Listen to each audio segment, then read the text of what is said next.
నన్ను బలి ఆడిస్తాడండి ఒక్కోసారి. దేవుడు నన్ను బలి ఆడిస్తాడు ఒక్కోసారి, నేను చెప్తా. ఎప్పుడన్నా ఇప్పుడు నాకు కూడా ఒత్తిళ్ళు ఉంటాయి కదా, సమస్యలు, ఇబ్బందులు, కొంతమంది అన్యుల ద్వారా, అలాగే ఈ పరిచర్య, దాని విస్తరణ, కొన్ని చోట్ల స్థలాల వివాదాలు, నాకు కూడా నెమ్మది లేని స్థితిలో వస్తాయి. నెమ్మది లేకుండా నేను కలతతో ఇబ్బంది పడతా, ఆవేదన పడతా. దేవుడు ఏం చెబుతాడో వాక్యం తీశాను అనుకో, యెషయా 57 వచ్చింది. అందులో ఏముంటుంది తెలుసా? దుష్టులకు నెమ్మది ఉండదు అంటాడు.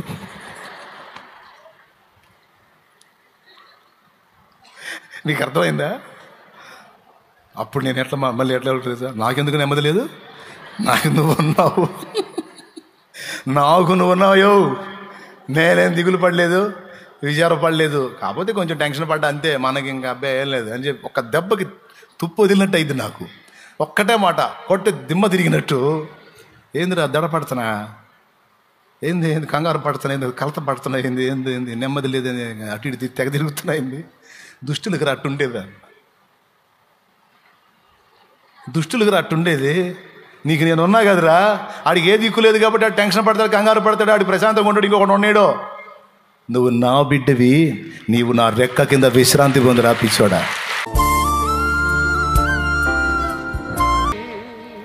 పరిశుద్ధాత్మను లోపల కలిగి ఉన్నవారుగా, అంతరంగంలో పరిశుద్ధాత్మ సంబంధులుగా మీరు ఉంటే, ఆ పరిశుద్ధాత్మ అభిషేకం మీ మీద పనిచేస్తే మీ నోట విజయముతో కూడిన వాక్కు, జీవముతో కూడిన వాక్కు, ఆదరణతో కూడిన వాక్కు. మనుషులతో ఇవి మాట్లాడాలి. మనుషులతో ఒక్కళ్ళతోనే నువ్వు మాట్లాడతావా? ఇంకెవరితోనైనా మాట్లాడతావా? మనం దేవునితో మాట్లాడతాం, మనుషులతో మాట్లాడతాం, సైతాన్తో మాట్లాడతాం, ఆఖరికి మనతో మనం కూడా మాట్లాడుకుంటాం. దేవునికి స్తోత్రం, హల్లెలూయా. ఇప్పుడు మనుషులతో ఏం మాట్లాడాలో చెప్పా. దేవునితో ఏం మాట్లాడాలి? దేవా నీవు నాకున్నావు. అది ఉదయకాలం చెప్పా. దేవా నీవు నాకున్నావు, నిరంతరం అన్నీ చూస్తా ఉన్నావు, నీవు నాకుండగా నాకు భయం లేదు, నాకు విశ్వాసం ఉంది. నువ్వున్నావు అని నువ్వే చూసుకుంటావు, నాకు విశ్వాసం ఉంది, అందుకే నేను విశ్రాంతిలో ఉంటాను. పిల్లారా, మీకు ఒక కీలకమైన మాట చూపిస్తా రండి. యెషయా గ్రంథము,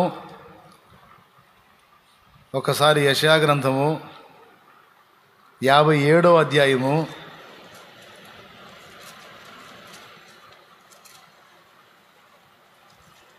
19-20 వచనాలు చూడు. వారిలో కృతజ్ఞతా బుద్ధి పుట్టించుచు, 57:19. వారిలో కృతజ్ఞతా బుద్ధి పుట్టించుచు దూరస్తులకును సమీపస్తులకును సమాధానమని చెప్పి నేను వారిని స్వస్థపరిచెదనని, నేనే వారిని స్వస్థపరిచెదనని యెహోవా సెలవిచ్చుచున్నాడు. యెహోవా ఏమని చెప్పుచున్నాడు? అసమాధానం అని చెబుతున్నాడా? సమాధానం అని చెప్పి నేనే వారిని స్వస్థపరిచెదనని యెహోవా సెలవిచ్చుచున్నాడు. అయిపోలా, ఆ తర్వాత మాట కావాలా? భక్తిహీనులు కదులుచున్న సముద్రము వంటివారు, అది నిమ్మలింప నేరదు, దాని జలములు బురదను మైలును పైకి వేయును, దుష్టులకు నెమ్మది ఉండదని నా దేవుడు సెలవిచ్చుచున్నాడు. ఆ మాటను గురించి ఎప్పుడన్నా మీరు ఆలోచించారా? ఏముంది ఆడ ఆలోచించడానికి? దుష్టులకు నెమ్మది ఉండదు అన్నాడు. భక్తిహీనులు కదులుతున్న సముద్రం వంటి వారు, దుష్టులకు నెమ్మది ఉండదు అన్నాడు. ఇంకా ఆలోచించేది ఏముంది అనుకుంటున్నారా? ఉంది. దుష్టులకు నెమ్మది ఉండదట. అంటే ఇప్పుడు ఇక్కడ కూర్చున్న వాళ్ళలో నెమ్మది లేకుండా కలవరంలో బతుకుతున్నోళ్ళు ఏ లిస్టులోకి వచ్చారో ఆలోచించుకోండి. వామ్మో, ఏ క్యావురే, మరి అదే. దేవునికి స్తోత్రం కలుగును గాక. మళ్ళీ చెబుతా, నేను చెప్పింది అర్థమైందా మీకు? అంత తేలిక అర్థం కాదనుకుంటున్నాను. అర్థం అయితే చేతులు ఎత్తండి, అర్థం అయిందన్నాని. ఏం అర్థమైంది? నెమ్మది లేకుండా కదులుతున్న సముద్రం లాక నెమ్మది లేకుండా అసమాధానంతో బతికే వాళ్ళు దుష్టులు, భక్తిహీనులట. ఇప్పుడు మీలో నాకు నెమ్మది లేదన్నా, అసలు సమాధానం లేదన్నా అన్నోళ్ళు చేతులు ఎత్తండి.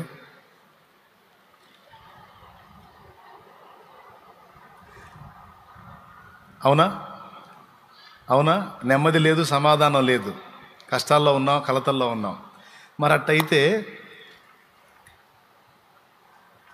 మీరు ఈ లిస్టులోకి వస్తున్నారు. ఏ లిస్టులోకి వస్తున్నారు? భక్తిహీనుల లిస్టులోకి వస్తున్నారు. మరి భక్తుల పని ఏంటి అంటే ముగ్గురు నలుగురు చేతులు ఎత్తే వాళ్ళకి అర్థం కాల, మిగతా వాళ్ళందరికీ అర్థమైంది. ఎందుకు అర్థం కాదు? ముదురులు మావులోళ్ళ. ఇప్పుడు చెప్తున్నాను వినండి. భక్తి పరులకు దేవుని మీద ఆనుకునే మనసు ఉంటుంది. దేవుని మీద ఎవరైతే పరిపూర్ణంగా ఆనుకుంటారో, ఆధారపడతారో, వాళ్ళ నెమ్మదికి ఏ ఢోకా ఉండదు. ఒక పక్క ఊరు కొట్టకపోతున్నా సరే నిమ్మళముగా నెమ్మదిగా ఉండగలుగుతారు. తమ్ముడు, భక్తుల తత్వం అది.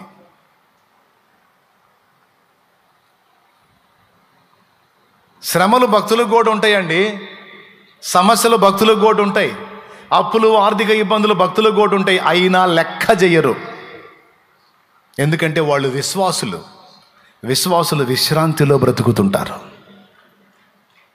ఎన్ని కలతలన్నా ఉండని, ఎన్ని నిందలన్నా రాని, ఎన్ని అప్పులన్నా కానీ, ఎన్ని తిట్లన్నా తిట్టని, నా దేవుడు ఉన్నాడు, ఆయన చూస్తున్నాడు, ఆయన వింటున్నాడు, ఆయన రాస్తున్నాడు, ఆయనే నాకు తీర్పు తీరుస్తాడు అని విశ్వాసులు కదా, విశ్వాసం గలవాళ్ళు కదా, నెమ్మదిగా ఉంటారు,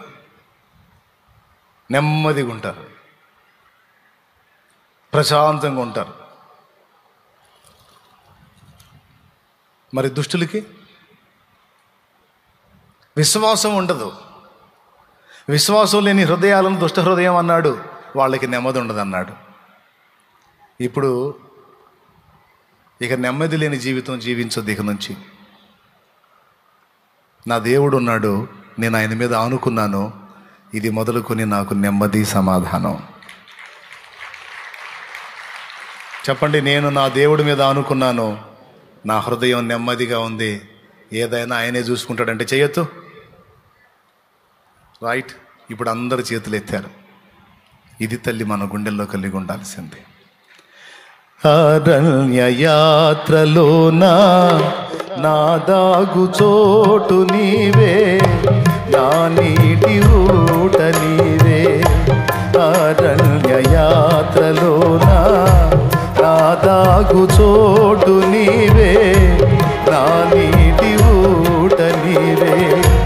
అతి కాంక్షణీయుడా ఆనుకొనెద నీ మీద, అతి కాంక్షణీయుడా ఆనుకొనెద నీ మీద. నా యేసు రాజా, నా ఆరాధ్య దైవమా, ఆరాధ్య దైవమా, నా స్తోత్ర గీతమా, నా స్తోత్ర గీతమా, ఆరాధ్య దైవమా. నా యేసు రాజా, రాజా, రాజా, రాజా, రాజా, రాజా. ఆమేన్. యేసు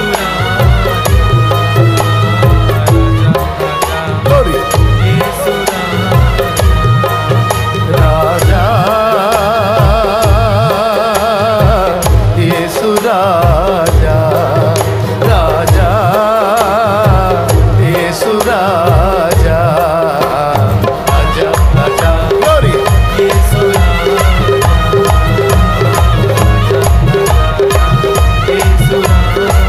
స్తోత్రం.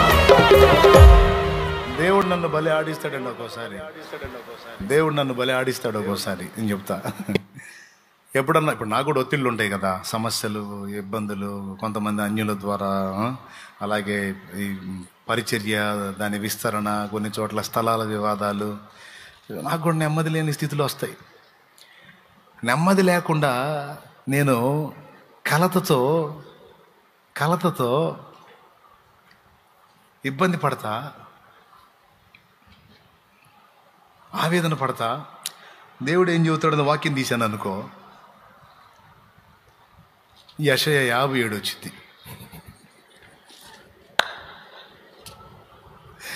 అందులో ఏముంటుంది తెలుసా? దుష్టులకు నెమ్మది ఉండదు అంటాడు.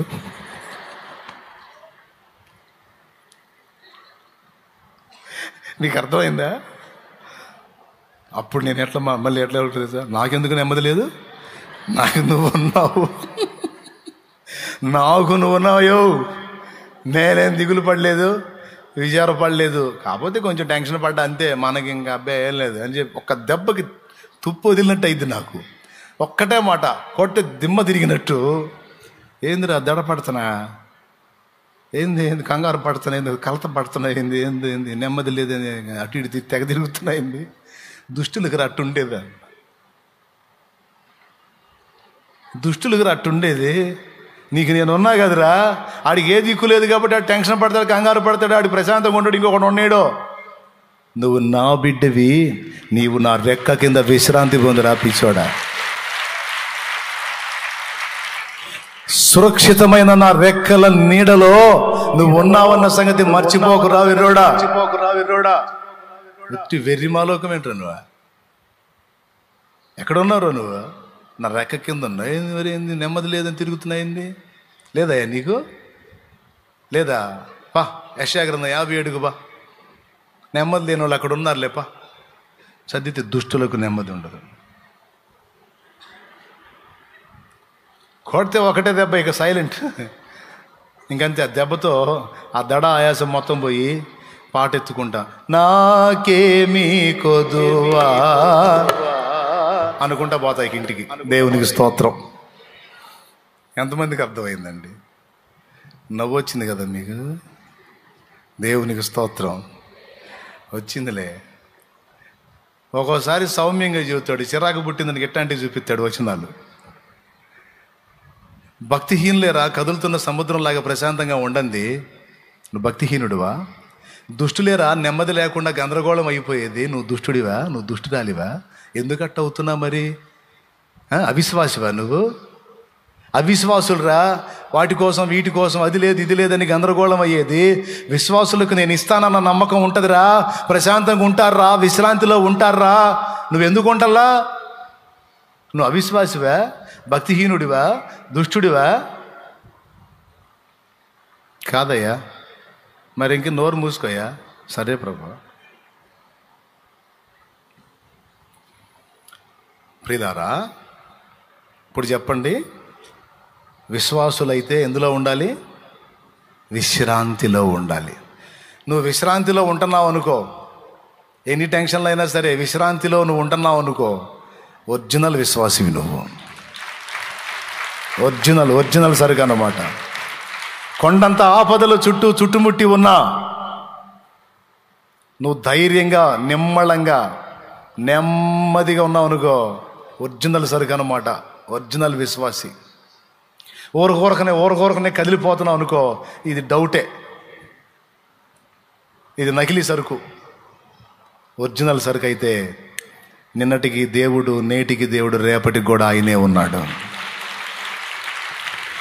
కాపాడినావు ఇంతకాలము, కాపాడెదవు ఇక ముందు కాలము. కాపాడినావు ఇంతకాలము, కాపాడెదవు అంతులేనిదయ్యా నీ అనురాగము.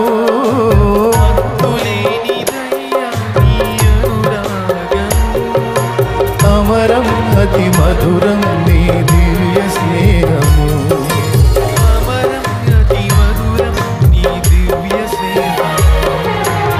అందుకొనుము